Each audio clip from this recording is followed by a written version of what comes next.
Ik moet jullie een bekentenis doen. Ik kom hier zojuist voorbij die winkel en ik besef, ja, van bekentenis. Ik heb niks verkeerd gedaan, hè? Of, allee, nog niet. Hoe ga ik deze uitleggen?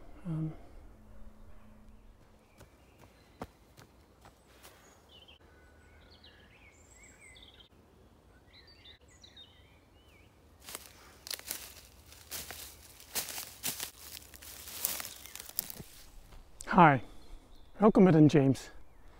Hier achter dat bosje ligt de winkel en die heet de Keulemans. Ja, dat is niks. Hier in de buurt kent ook bijna niemand die. Behalve een paar hooggespecialiseerde vakmannen en uitgebreide doe-het-zelvers.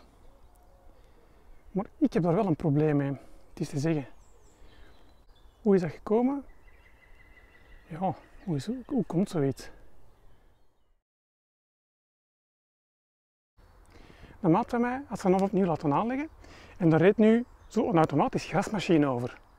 Wauw, dat is wel chic, zeg ik. Ja, zet hem. En dat is keigoed grief. Ik heb dat gehaald met de Keulemans. Ja, Keulemans. Die ken ik niet. Dat is een kleine winkel. Ja, op de baan hierachter ergens. Een zekere dag. Ik had een nieuwe tournevis nodig voor mijn horloge hier. En ik dacht, ik ga daar even halen en hier met de fiets. En onderweg daar naartoe rijd ik op de fietsstraat naar Lier. En denk, ach ja, dat is juist de Keulemans. Dat is hier, een beetje verder links. Ik was daar altijd al eens naartoe willen gaan. Weinig mensen kennen die hier, behalve stielmannen. Van die vakmensen, je weet wel, hè, als er buiten een ruis aan te schuiven, 9 van de 10 is een broek aan met zakken aan de buitenkant. Waar uw nagels in zitten, uw tang, uw hamer, uw metertje. Wel, dat soort mensen, die vinden de Keulemans wel terug natuurlijk. Want die mens, ja, die heeft alles. Die maakt niet veel reclame. En die ligt ook op zo'n baantje, ergens een achterafstraatje tussen Boeghout, Hoven, Lier. Dus ja, ik wist niet goed wat ik er moest verwachten. Ik kom naar binnen. Oh my god.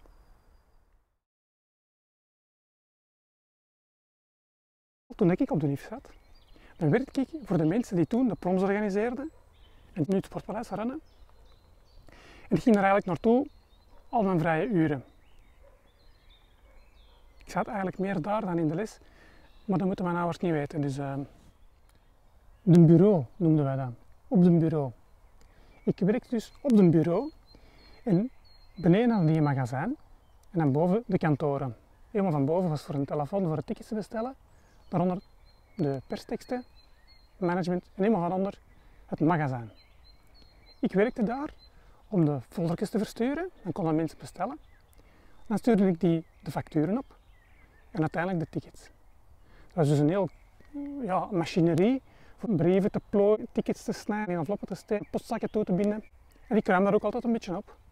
Ja, dan kon ik gemakkelijker van dozen enveloppen, van dozen papier, ticketingprinters moesten gevoed worden. En als ik dan alles zo had georganiseerd, dan kon ik op een dag keiveel postzakken klaarmaken.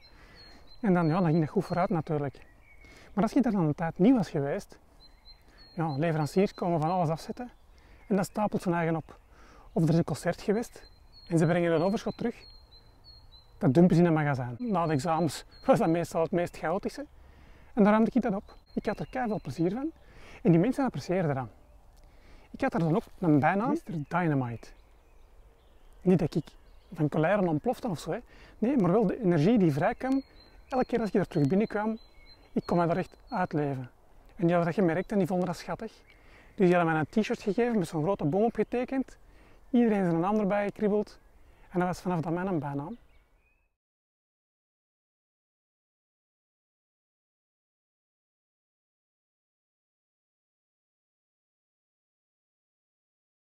Dus dat opruimen, dat heeft er altijd wel in gezeten.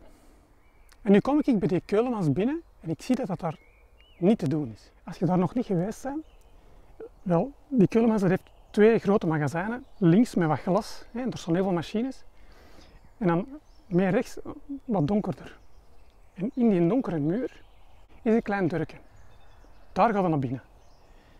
Eerst komt er in een klein gangetje waar de kassa is. Nadien volgt de hal met alle rekken met al het gerief op. Ja, een hal met veel gerief op.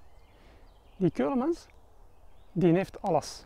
En wat is dan precies het probleem? Wel, die heeft alles, maar volgens mij vindt hij er bijna niks terug. En dus als ik er binnen stap, dan denk ik, oh my god, hier zou ik wel eens willen komen opruimen. Gewoon een boel terug aan de kant zetten. En ik weet natuurlijk niet, gaan die mensen geaffronteerd zijn? Gaan die dat lastig vinden? Gaan die dat persoonlijk opvatten van zeg, wat denkt die jongen wel?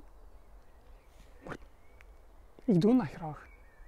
Hoe meer chaos, hoe liever ik het heb. En believe you me, daar hebben ze chaos. Dus, beste meneer Keulemans, ik ga het door mannen vragen, mag ik bij u eens komen opruimen? Gewoon een rekje, een paar rekjes of één gang, hè? Of een vleugel of een magazijn. Ik zou dat echt eens graag doen. Je moet er geen aanstoot aan nemen, ik heb dat niet slecht bedoeld. Maar ik denk dat jij wel wat hulp kunt gebruiken. En ik doe dat graag. Waar ik vandaan kom, is dat een win-win. Meer dan een tas koffie heb ik niet nodig. En ja, tot binnenkort.